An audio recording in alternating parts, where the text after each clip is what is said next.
Test 6. You will hear a number of different recordings, and you will have to answer questions on what you hear. There will be time for you to read the instructions and questions, and you will have a chance to check your work. All the recordings will be played once only. The test is in 4 sections. At the end of the test, you will be given 10 minutes to transfer your answers to an answer sheet. Now turn to Section 1.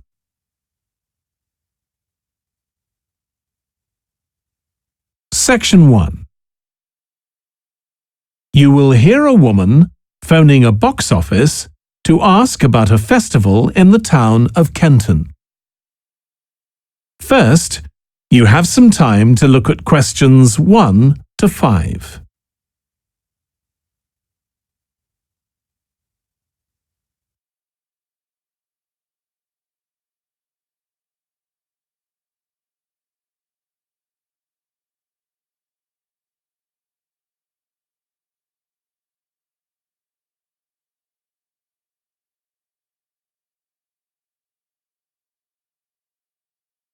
You will see that there is an example that has been done for you. On this occasion only, the conversation relating to this will be played first. Good morning, Kenton Festival Box Office. How can I help you? Oh, good morning. I'm coming to Kenton for a few days holiday next month, and a friend told me there's a festival. She gave me this number to find out about it. That's right. The festival begins on the 16th of May and goes on till the 19th. Oh, that's great. I'll be there from the 15th till the 19th. The festival starts on the 16th of May, so 16th has been written in the space. Now we shall begin.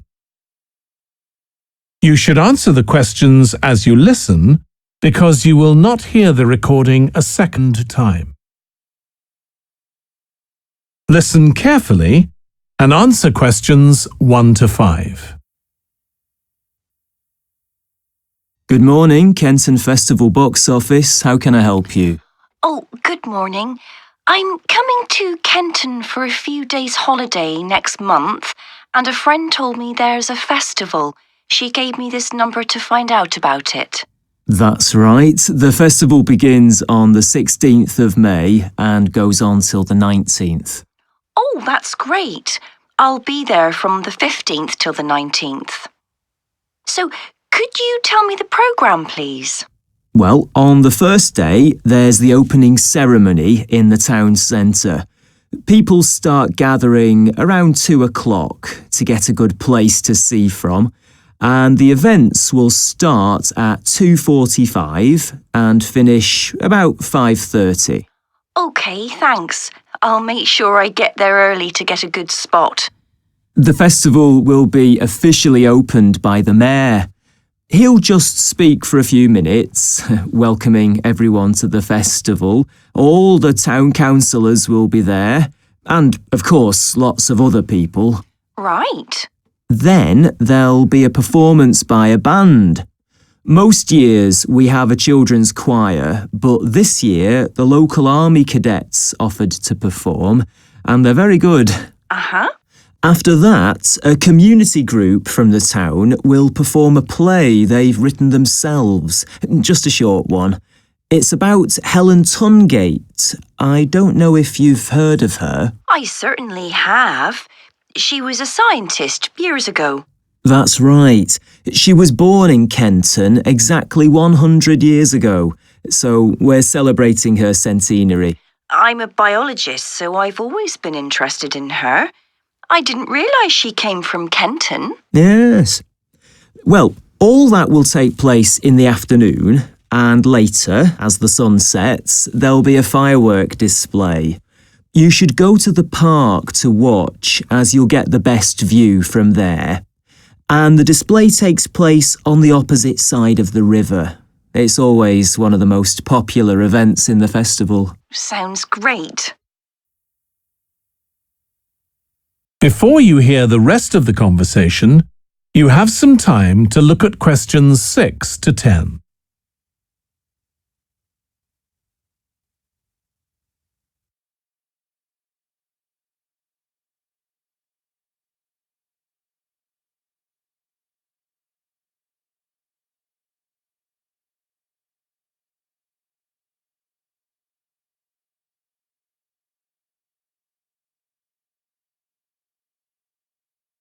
Now listen and answer questions 6 to 10.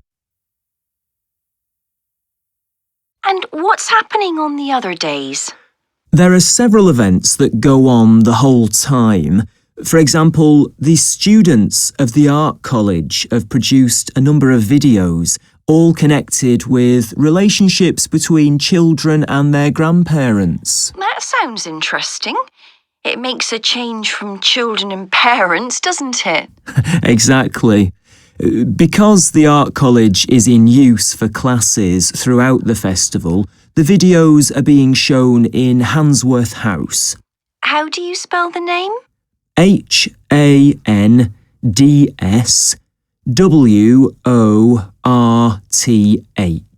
Handsworth House.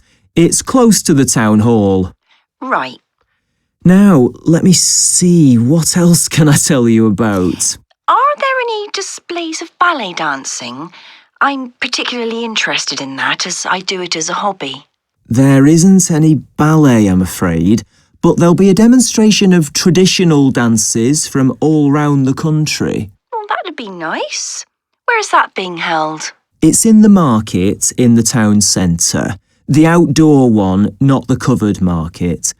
And it's on at 2 and 5 every afternoon of the festival, apart from the first day. Lovely. I'm interested in all kinds of dancing, so I'm sure I'll enjoy that. I'm sure you will.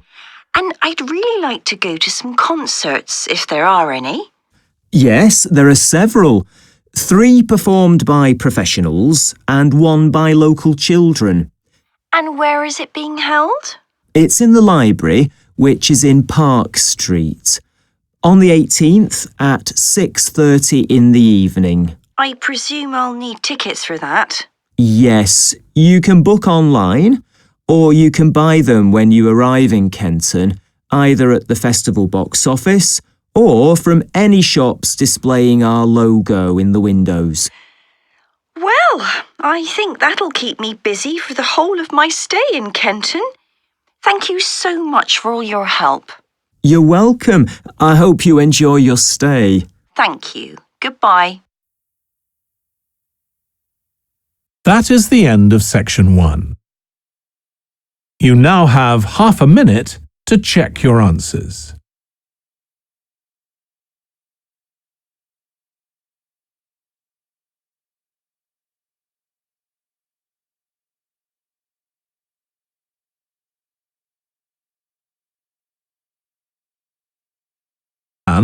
Talking to a group of people about a tour of theatres in the city of Munich in Germany that he has arranged for them. First, you have some time to look at questions 11 to 15.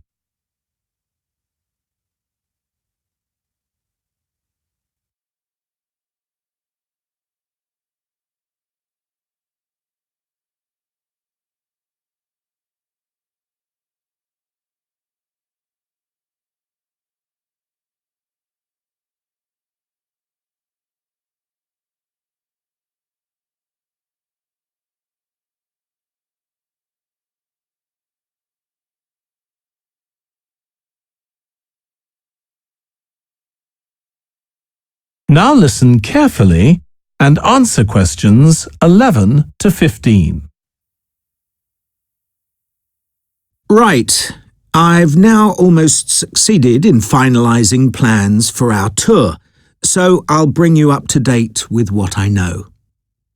As you know, we're flying first to Munich on Monday the 4th. The flight is at 11:30, so it's too early to have lunch at the airport. I suggest we meet there for coffee at 10, which should give us plenty of time for breakfast before we leave home. When we arrive in Munich, we'll be met at the airport by Klaus Bauer. Klaus works for a tour operator, and he'll look after us for the time we'll be in Germany. He's already liaised with the managers of the theatres we're going to visit, and he's also arranged for an officer of the National Theatre in Munich to show us round the theatre one afternoon during our stay. Now, last time we discussed this trip, I didn't have the precise cost for hotel rooms, but now I have. The normal rate at the hotel where we're staying is €150 a night for a double room. I'd hoped to get that down to €120, but in fact I've been able to negotiate a rate of €110. That'll be reflected in the final payment, which you'll need to make by the end of this week. On Tuesday, the day after our arrival, I had hoped we could sit in on a rehearsal at one of the theatres, but unfortunately that's proved very difficult to arrange. So instead, we'll have a coach trip to one of the amazing castles in the mountains south of Munich. On Tuesday evening, we'll all have dinner together in a restaurant near our hotel. From talking to you all about your preferences, it was clear that a typical local restaurant would be too meat-oriented for some of you. Some of you suggested an Italian restaurant, but I must confess that I decided to book a Lebanese one, as we have plenty of opportunities to go to an Italian restaurant at home. On Wednesday afternoon, the director of the play we're going to see that evening will talk to us at the theatre. She'll describe the whole process of producing a play, including how she chose the actors, and, as the play we're going to see is a modern one, how she worked with the playwright. Before you hear the rest of the talk, you have some time to look at questions 16 to 20.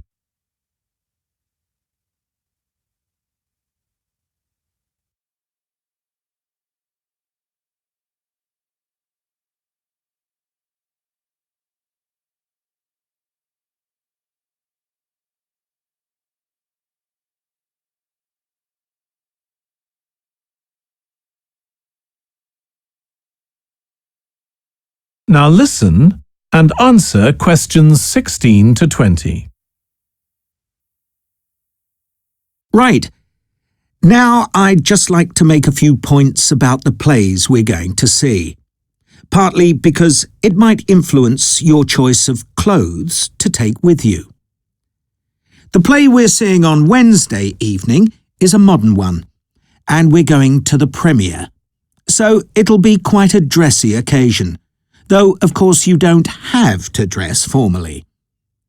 I gather it's rather a multimedia production, with amazing lighting effects and a soundtrack of electronic music, though unfortunately the playwright is ill and is unlikely to be able to attend. On Thursday, we're seeing a play that was first performed last year, when it was commissioned to mark 100 years since the birth in the town of a well-known scientist.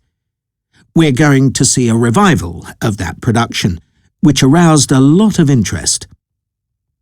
Friday's play will really make you think hard about what clothes to pack, as it'll be in the garden of a palace. It's a beautiful setting, but I'd better warn you, there won't be much protection from the wind. On Saturday, we're going by coach to a theatre in another town, not far from Munich. This will be the opening of a drama festival, and the mayor and all the other dignitaries of the town will be attending. After the performance, the mayor is hosting a reception for all the audience, and there'll be a band playing traditional music of the region.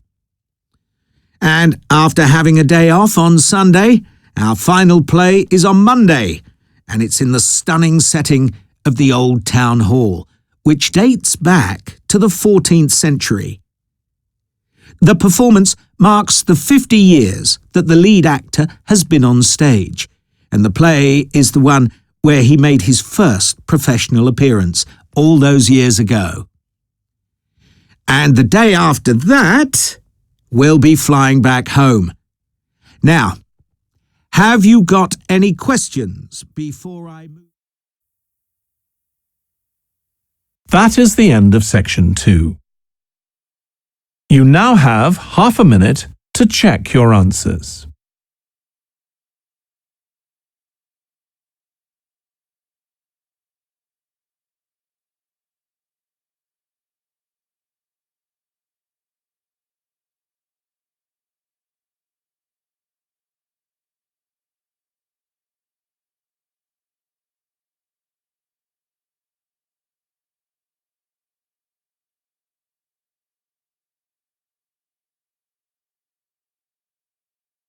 Now turn to section 3.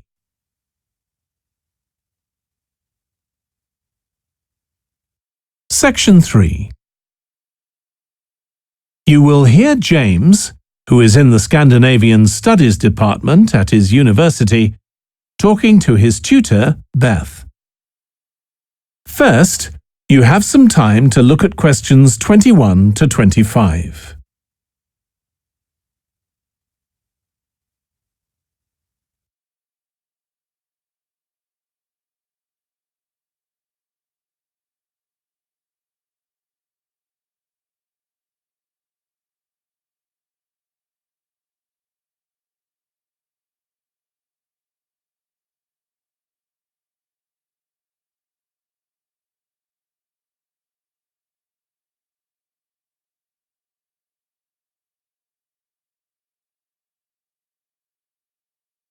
Now listen carefully and answer questions 21 to 25. Oh, good morning. You must be James. I'm Beth Cartwright. Please call me Beth. Thank you. Now, as this is your first tutorial since you started on the Scandinavian Studies course, I'd like to find out something about you. Why did you decide to take this course? Well, my mother is Danish, and although we always lived in England, she used to talk about her home a lot, and that made me want to visit Denmark. We hardly ever did, though. My mother usually went on her own. But whenever her relations or friends were in England, they always came to see us. I see. So I assume you already speak Danish, one of the languages you'll be studying? I can get by when I talk to people, though I'm not terribly accurate. Now, you probably know that you'll spend the third year of the course abroad. Have you had any thoughts about that? I'm really looking forward to it. And although Denmark seems the obvious place to go because of my family connections, I'd love to spend the time in Iceland. Oh, I'm sure it can be arranged. Do you have any plans for when you graduate? A lot of students go on to take a master's degree. I think the 4 years of the undergraduate course will be enough for me. I'm interested in journalism, and I quite like the idea of moving to Scandinavia and writing for magazines. I'd find that more creative than translating, which I suppose most graduates do. Okay. Now, how are you finding the courses you're taking this term, James? Well, I'm really enjoying the one on Swedish cinema. That'll continue next term. But the one on Scandinavian literature that's running at the moment will be replaced by more specialized courses. Oh, and by the way, if you're interested in watching Danish television programs, there's going to be a course on that the term after next. That sounds good. Have you started thinking about the literature paper that you have to write in the next few weeks? Yes, my first choice would be to do something on the Icelandic sagas. The trouble with that is that a lot of people choose that topic, and it can be difficult to get hold of the books you'll need. Why not leave that for another time? Right. You might find modern novels or 19th century playwrights interesting. I've read or seen several plays in translation, so that would be a good idea. Fine. I'll put you down for that topic. Right, so what would you advise me to aim at in the paper? First, I suggest you avoid taking one writer and going into a great deal of detail. That approach certainly has its place, but I think you first need to get an understanding of the literature in the context of the society in which it was produced, who it was written for, how it was published, and so on. I also think that's more fruitful than placing it within the history of the genre. Okay, that sounds reasonable. Before you hear the rest of the discussion, you have some time to look at questions 26 to 30.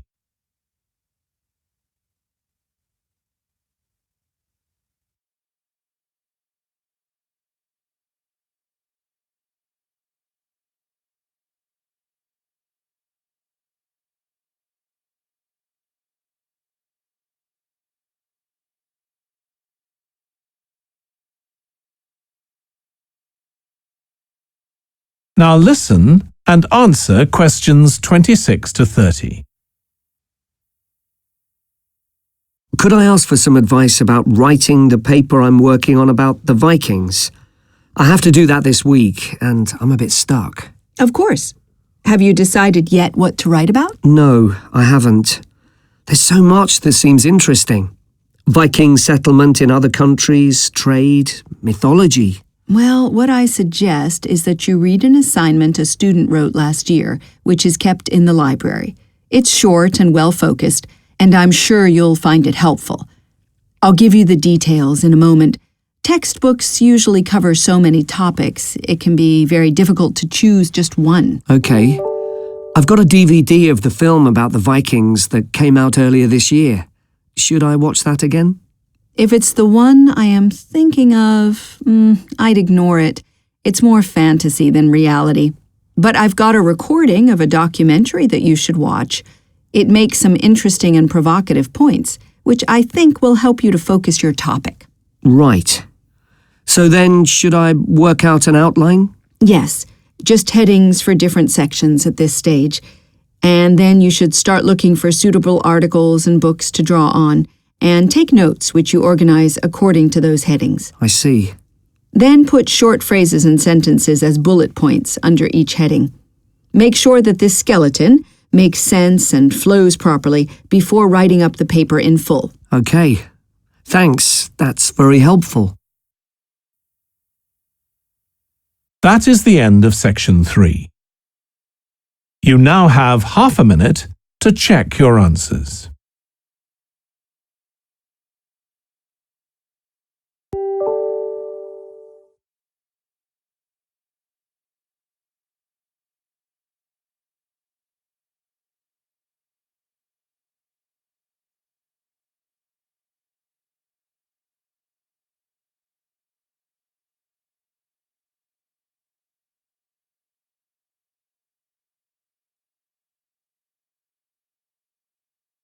Now turn to section 4.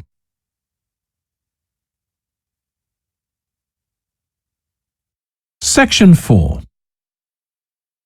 You will hear part of a lecture about conflict at work, given by a business studies lecturer. First, you have some time to look at questions 31 to 40.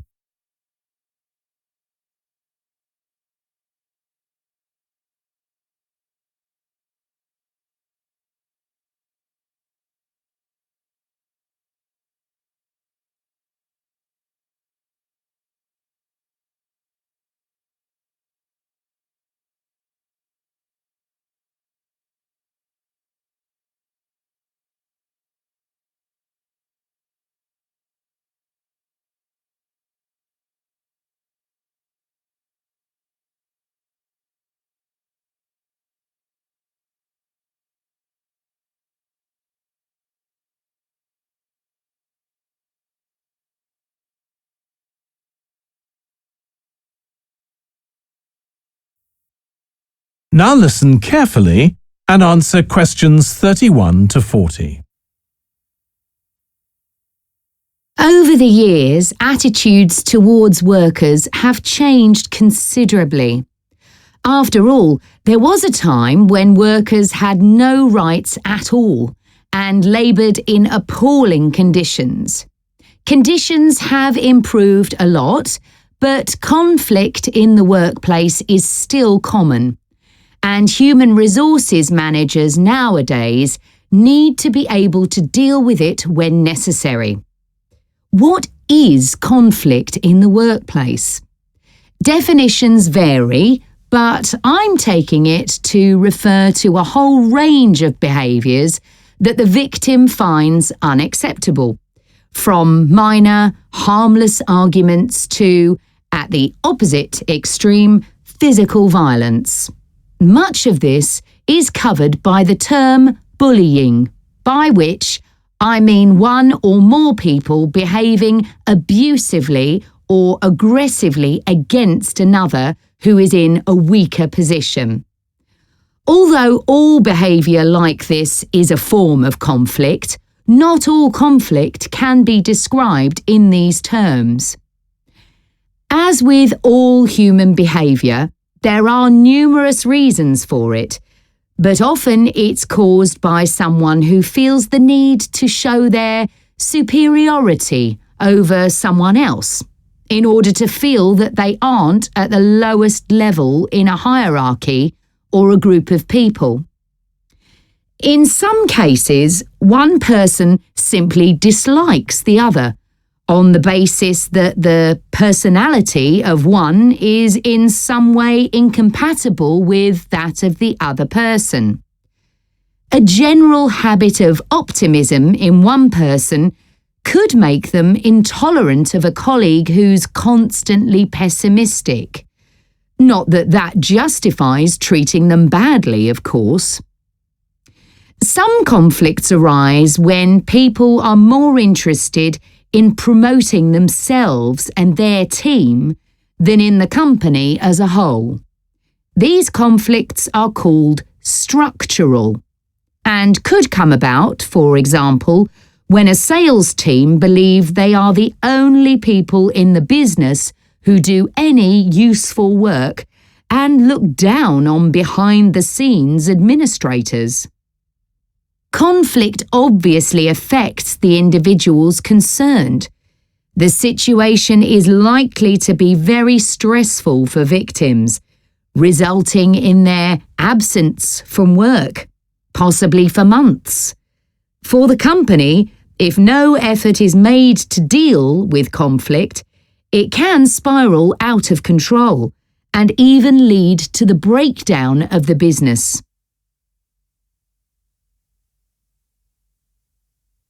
Some interesting work with chief executives, CEOs, has uncovered some of the reasons why they may treat colleagues badly.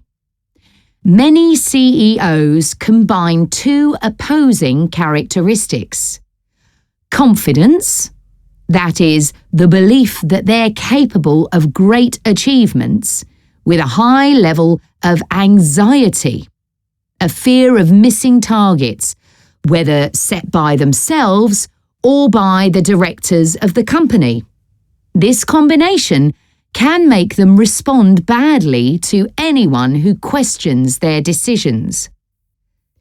In a high-pressure work environment, such characteristics become problematic, and it's particularly difficult to tackle the situation where colleagues, managers, and board members are all trying to achieve their own visions.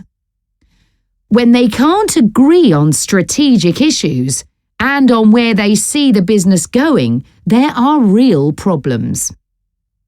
For managers at lower levels within the organisation, it might seem that an autocratic form of management, where the chief executive gives orders and everyone else has to obey, would see more conflict than others.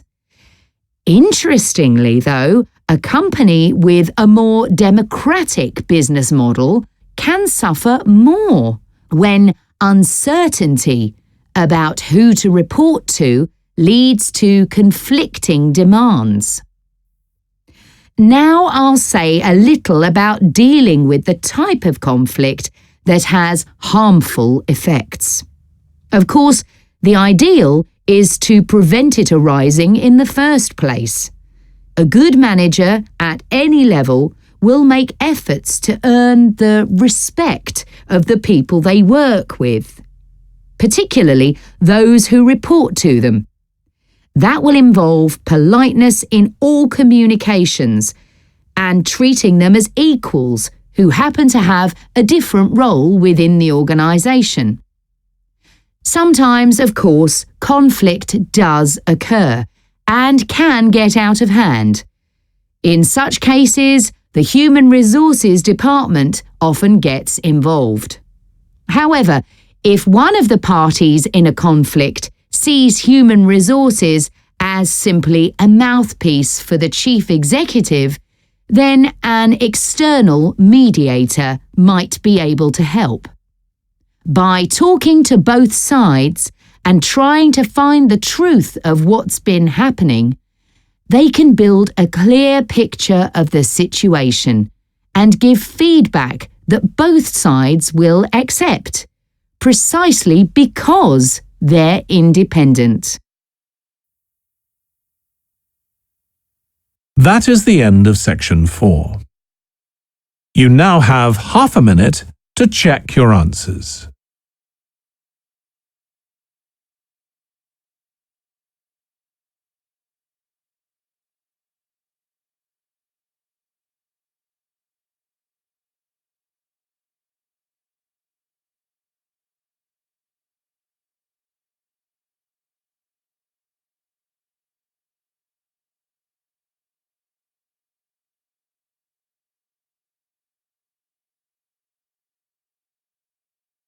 That is the end of the listening test. In the IELTS test, you would now have 10 minutes to transfer your answers to the answer sheet.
Particularly those who report to them. That will involve politeness in all communications and treating them as equals who happen to have a different role within the organisation. Sometimes, of course, conflict does occur and can get out of hand. In such cases, the Human Resources Department often gets involved. However, if one of the parties in a conflict sees human resources as simply a mouthpiece for the chief executive, then an external mediator might be able to help.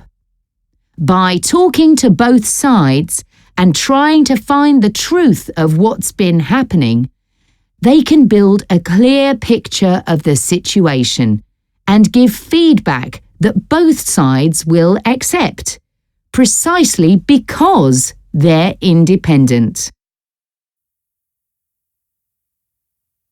That is the end of section 4. You now have half a minute to check your answers.